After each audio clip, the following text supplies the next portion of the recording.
Eu só queria dizer algo rapidamente antes. Honestamente, isso pode até soar mal da minha parte. Eu me interesso menos pelo inferno. Eu não quero ir para o céu. A ideia de viver para sempre realmente me perturba. A ideia de existir por toda a eternidade, sem nunca parar, especialmente vivendo em um lugar que, pelo que se descreve, seria apenas louvar a Deus eternamente. Essa não é a única descrição, Brennan. Vou ser honesto. Ele fala sobre servir a Deus, trabalhar. Sério? Eu amo trabalhar. Sabe, se eu trabalhasse nesta vida inteira, neste vale de lágrimas, Essa universidade realmente e te deu depois uma dor chegasse de ao cabeça. céu só para trabalhar mais, eu ficaria um pouco decepcionado. Desculpa dizer isso. Cliff enfrenta um desafio intenso quando um estudante questiona tudo: Deus, moralidade, punição eterna e até o próprio céu. Este debate acalorado mergulha nas questões mais difíceis sobre fé, justiça e o significado da vida. Será que Cliff consegue defender suas crenças sob pressão? Compartilhe sua opinião nos comentários abaixo. Agora, vamos entrar no debate. Sobre Abraão e seu filho, ao longo de todo o Antigo Testamento, Deus comunica ao povo judeu que eles não deveriam fazer o que todas as culturas ao redor faziam, que era o sacrifício de crianças. Ele comunica isso repetidamente, e não apenas isso. Deus diz que os julgaria caso sacrificassem seus filhos. Eles o desobedeceram, sacrificaram seus filhos, e ele os julgou. Primeiro pelas mãos dos assírios e depois pelas mãos dos babilônios. Então vamos parar com os e nos ater aos fatos. O que realmente aconteceu? Certo, os fatos. Os fatos são estes. Eles desobedeceram a Deus, sacrificaram seus filhos e foram levados ao cativeiro, porque ele os julgou por isso. Esses são os fatos. Você está desculpando a hipocrisia de Deus nesse caso específico. Não, eu não estou. Eu já disse repetidas vezes que esse foi um evento único. Certo. Por favor, entenda. Foi um evento único, no qual Deus estava testando um homem, Abraão, e dizendo: Abraão, quero que você sacrifique seu filho. Está claro em Gênesis 22, versículo 1. Deus testou Abraão. Foi um teste aplicado a um único indivíduo. Certo. E você acha que isso é moral? Então, minha questão moral é a seguinte: matar o próprio filho se torna algo moral? Não necessariamente matar o filho, se isso foi de fato uma proposta única, mas fazer qualquer coisa que Deus manda automaticamente se torna moral, simplesmente porque ele ordenou? Não. Por exemplo, eu pessoalmente acredito que se de alguma forma, sei que é uma hipótese absurda, eu admito, conseguíssemos provar de maneira permanente e com 100% de certeza absoluta que Deus não é real, digamos que provássemos que Deus não existe, que o cristianismo é apenas um livro de fábulas, nada mais. Eu não acho que você perderia toda a sua moralidade de repente e sairia assassinando pessoas nas ruas. Também não acredito que você deixaria de reconhecer que o estupro em encontros é errado, algo que você jamais afirmou ser aceitável. Não acredito que você vacilaria nisso só porque descobriu que Deus não existe. Então, o que eu estou dizendo é que surge um problema quando você sente a necessidade de verificar sua moral a partir de um poder superior. Não é uma questão de verificar. É a questão de que, se você está tão convencido de que certas coisas são más, e se você está pensando profundamente, inevitavelmente vai ter que perguntar: por que essas coisas são más? Qual é a base para algo ser considerado mal? É apenas o meu gosto pessoal, meu preconceito, minha cultura, sou apenas eu, como indivíduo? Ou foi uma elite de poder que me ensinou isso? O rei Arthur me ensinou que isso é mal? Aqui está a minha pergunta. Eu não acredito em Deus, e ainda assim, considero o estupro em encontros algo errado. De onde isso vem, no meu caso pessoal? Você consegue explicar por que eu sinto que isso é errado? Claro! Porque embora você não reconheça isso, você é um ser humano criado à imagem de Deus, com consciência e uma mente racional. Mas não há uma certa redundância nessa suposição? A suposição de que Deus já implantou a moral dentro de mim? Eu não precisei aprender sobre Deus para saber que o estupro em encontros é errado, certo? Então, por que eu preciso aprender sobre ele agora, se ele já colocou toda a minha moral dentro do meu coração? Por que eu preciso me importar com Deus se, como você disse, ele já me deu uma consciência, quer eu tenha pedido por isso ou não, eu já a tenho. Então, por que eu deveria me importar com Deus? Primeiro ponto, porque a minha consciência me acusa de que muitas vezes, embora eu saiba o que é bom, eu faço o oposto. E é por isso que eu experimento culpa. Acredito que você já tenha experimentado culpa. Talvez uma ou duas vezes, ou mais do que uma ou duas ótimo. vezes. Agora, Jesus Cristo sangrou e morreu numa cruz. Ele afirmou que pode perdoar você e perdoar a mim. Então, se nós experimentamos culpa, a questão é: como lidamos com a culpa? Uma forma muito saudável de lidar com a culpa é recorrer a Cristo para receber perdão e aceitar o perdão de Deus pelos erros que você e eu cometemos. Segundo ponto. Existem pouquíssimos absolutos morais. Pouquíssimos. A maior parte da vida é vivida numa zona cinzenta. E se existe um Deus justo, você não acha que seria sábio pedir a ele sabedoria para tomar decisões eticamente responsáveis, vivendo em um mundo moralmente tão cinzento? Eu queria te perguntar o seguinte: nos 10 mandamentos, Deus estabelece algumas diretrizes morais muito específicas. Sim. Por exemplo, não matarás. Certo. Então, por que não foi incluído algo como não escravizarás o teu próximo? Eu não sei. Por que isso não foi algo que ele achou necessário? Ele não precisou afastar as pessoas do assassinato gradualmente. Ele não disse: você pode matar 2 vezes por ano até conseguir parar aos poucos. Todo mundo ama matar, então vá se afastando disso devagar. Como fazemos com a escravidão, certo? Porque ele simplesmente não disse: a escravidão é errada. Eu sou Deus. Lide com isso. Boa pergunta. Eu realmente não sei.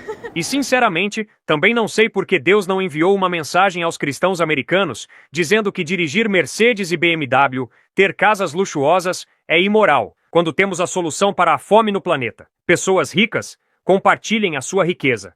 Eu não sei por que Deus não fez isso. Mas posso te garantir uma coisa, Senhor.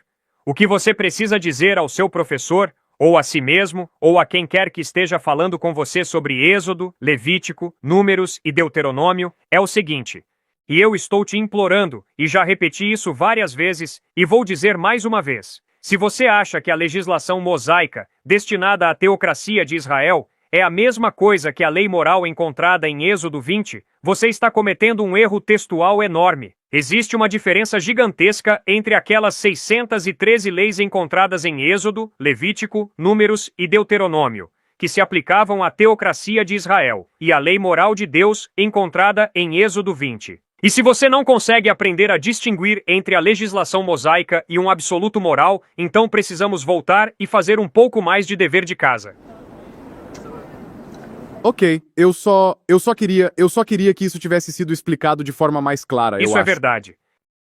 Eu gostaria de ter entendido isso melhor há 25 anos, quando falei aqui pela primeira não parece vez. ter impedido as pessoas de interpretar a Certo. Bíblia de forma equivocada. Deveria ter sido explicado com um pouco mais de clareza. Oh, sério? Olha o que Mark Twain disse. Não são as partes da Bíblia que eu não entendo que me perturbam. São as partes que eu entendo. A Bíblia é simples e direta nos pontos essenciais. Existem problemas textuais difíceis? Sim. Mas, se eu acho que posso sair por aí justificando minha poligamia porque Salomão teve 700 esposas e 300 concubinas, então eu sou um charlatão. Você não precisa ter um doutorado em Bíblia para entender que a poligamia não é o que Deus queria para nós. Certo.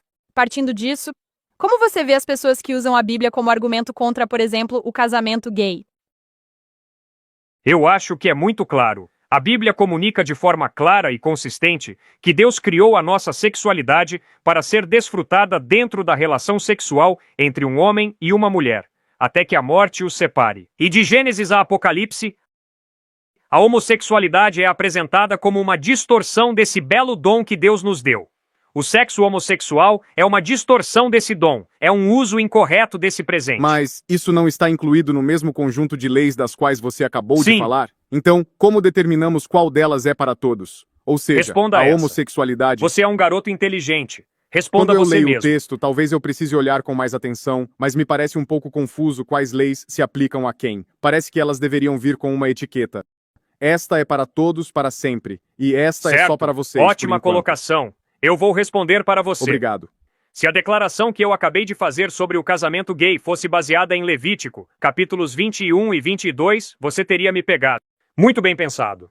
Mas posso te garantir que a minha visão sobre a homossexualidade não tem nada a ver com Levítico, Deuteronômio, Números ou Êxodo. Ela tem a ver com Gênesis 1 e 2.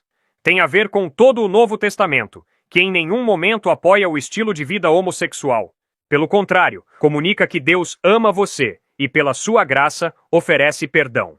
Acho que era mais isso que eu estava perguntando. Porque eu sempre vejo passagens de Levítico sendo citadas como argumento contra o casamento gay. Então, por favor, faça-me um favor. Olhe essa pessoa nos olhos e diga: espere um pouco. Se eu entendi corretamente, você está dizendo que a homossexualidade é vista como pecado apenas por causa de Levítico? E aguarde outra resposta. Não. A homossexualidade não é pecado porque Levítico diz que é pecado. Ela é uma contradição de Gênesis 1 e 2. do mandato da criação, do propósito para o qual Deus nos deu a sexualidade, conforme estabelecido em Gênesis 1 e 2. E ao longo do restante das Escrituras, ela é apresentada como um uso errado desse precioso dom do sexo que Deus nos concedeu. Excelente ponto. Obrigado, Kate. E seu nome é? Brennan. Obrigado, Brennan, por levantar essas questões. Mais alguma? Algo me veio à mente enquanto eu ouvia você falar. Isso é totalmente mudar de assunto. Eu me lembro de quando você estava conversando com a... Qual o seu nome mesmo? Katie. Katie, great. Você estava falando com a Kate sobre Martin Luther King e Gandhi, certo? Sobre como você exaltava as virtudes deles e tudo mais. Mas eu queria abordar um outro problema, mais pessoal, que eu tenho. Eu queria te perguntar, com base no seu considerável conhecimento das regras e mandamentos de Deus e da aceitação do Senhor Jesus Cristo, é João 3,16? Eu sou o caminho, a verdade e a vida. João 14,6. João 14,6. Isso, eu sou o caminho, a verdade e a vida. Ninguém vem ao Pai senão por mim. Então, com base nesse versículo, Gandhi está queimando no inferno agora? A pessoa que todos nós deveríamos respeitar, em certo grau, e que você claramente respeita, ele não foi lançado no lago de fogo porque não acreditou em Jesus Cristo? Eu não sei se Gandhi está no céu ou no inferno. Eu não sei para onde ninguém vai. Por quê? Porque eu não sei o que uma pessoa decide antes de morrer. Mas, com base em evidência textual, nós podemos fazer suposições razoáveis, certo? Podemos fazer suposições razoáveis. Então você poderia fazer uma suposição razoável agora de que, se eu morresse neste exato momento, de vergonha, de nervosismo, por estar diante dessa grande plateia e de câmeras, e se, no mais profundo do meu coração, eu não tivesse sido transformado, eu iria descer de elevador e não subir, certo? Você poderia fazer essa suposição. Tenho quase certeza de que você acredita nisso a meu respeito neste momento. Então, não podemos assumir o mesmo sobre Gandhi? Porque Gandhi disse várias vezes que, embora apreciasse muitas das filosofias da Bíblia, desculpe, minha mente travou um pouco, ele não era cristão.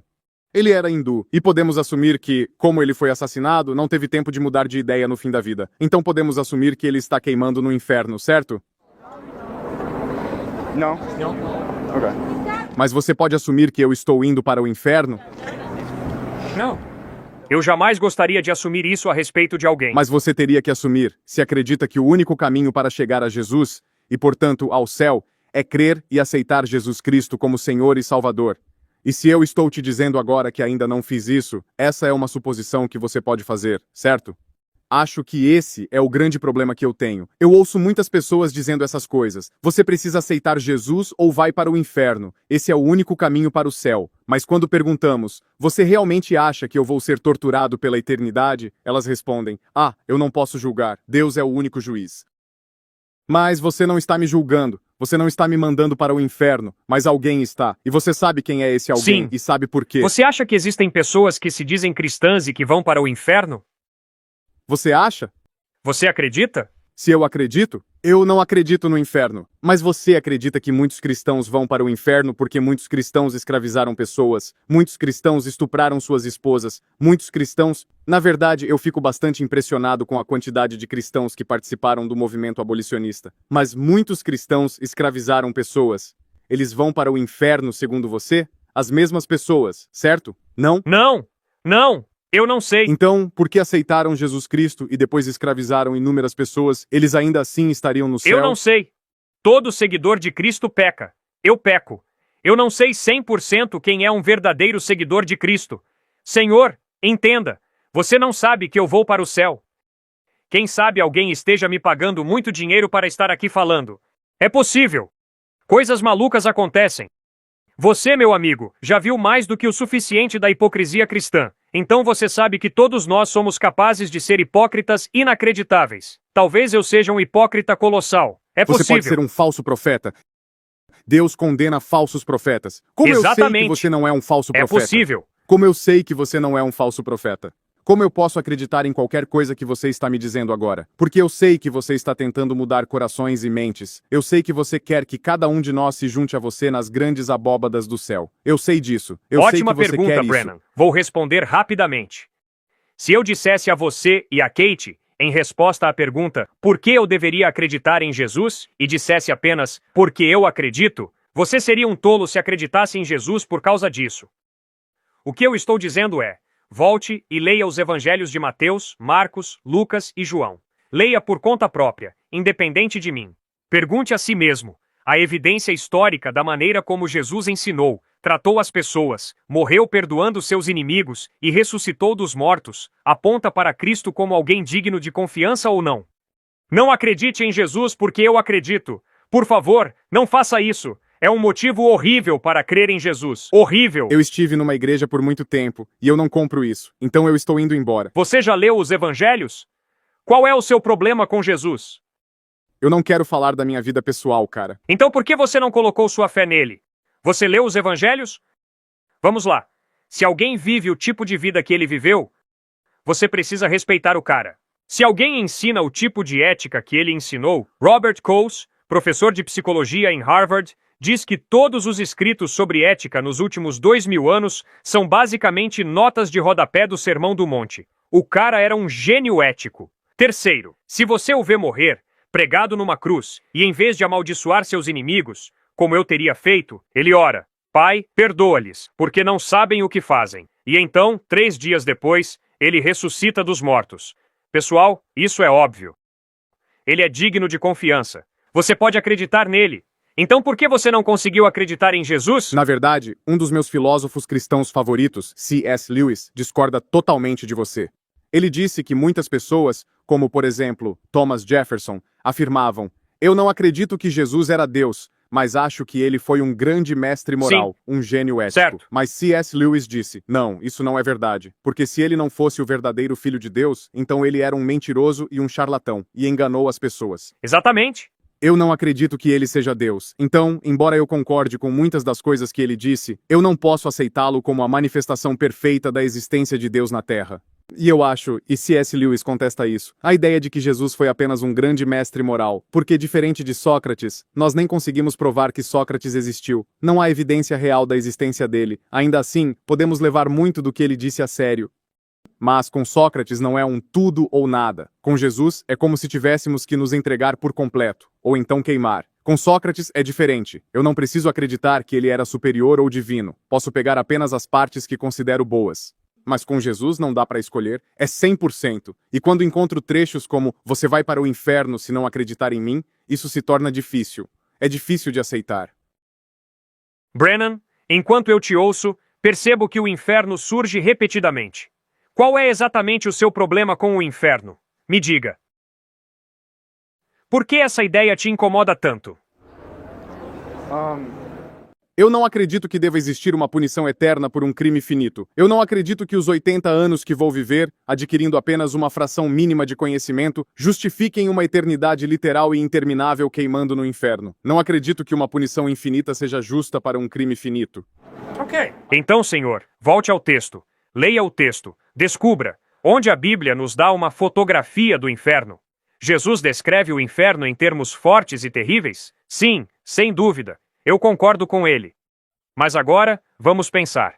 Por que existe Olha, um inferno? eu só queria dizer algo rapidamente antes. Honestamente, isso pode até soar mal da minha parte. Eu me interesso menos pelo inferno. Eu não quero ir para o céu. A ideia de viver para sempre realmente me perturba. A ideia de existir por toda a eternidade, sem nunca parar, especialmente vivendo em um lugar que, pelo que se descreve, seria apenas louvar a Deus eternamente. Essa isso não me é a incomoda. única descrição, Brennan. Vou ser honesto. Ele fala sobre servir a Deus, trabalhar. Sério? Eu amo trabalhar. Sabe, se eu trabalhasse nesta vida inteira, neste vale de lágrimas, Essa universidade realmente e te deu depois uma dor chegasse de ao céu cabeça. só para trabalhar mais, eu ficaria um pouco decepcionado. Desculpa dizer isso. Eu amo trabalhar. Eu amo trabalhar. Mas veja, tanto a recompensa quanto a punição não te atraem. Talvez seja porque eu amo trabalhar. Eu amo o trabalho.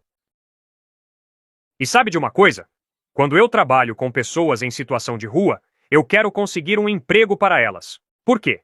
Porque, Brennan, se você não trabalha, você começa a se desintegrar psicologicamente. E se você não acredita em mim, vá observar pessoas em situação de rua. Quando elas não têm trabalho, tendem a se desestruturar. Parece que Deus nos criou para trabalhar. E no céu, nós vamos trabalhar. No céu, nós também vamos nos relacionar. Sabe de uma coisa? Eu amo muito a minha esposa. Eu amo muito meus filhos. E por mais estranho que isso possa parecer, Brennan, eu amo você. É por isso que estou aqui conversando com você. Eu amaria poder falar com você e te conhecer ao longo da eternidade no céu. O céu é sobre relacionamento. É por isso que Jesus diz em João 17,3: E a vida eterna é esta, que te conheçam a ti, o único Deus verdadeiro, e a Jesus Cristo, a quem enviaste. Então, o céu é sobre relacionamento, é sobre trabalho, criatividade. Você expressa sua criatividade no trabalho. Eu expresso a minha no trabalho. E isso é bom. Vamos lá, pessoal. Vocês estão realmente aqui apenas para ganhar mais dinheiro? É só isso que a vida significa? Pensem, tem que haver mais na vida do que apenas se posicionar para ganhar mais dinheiro. Não há nada de errado com o dinheiro, mas tem que haver mais no seu trabalho e na sua vida do que apenas ganhar dinheiro. Você precisa desfrutar de servir as pessoas, de produzir algo que ajude os outros. Isso é bom. O trabalho é um presente de Deus.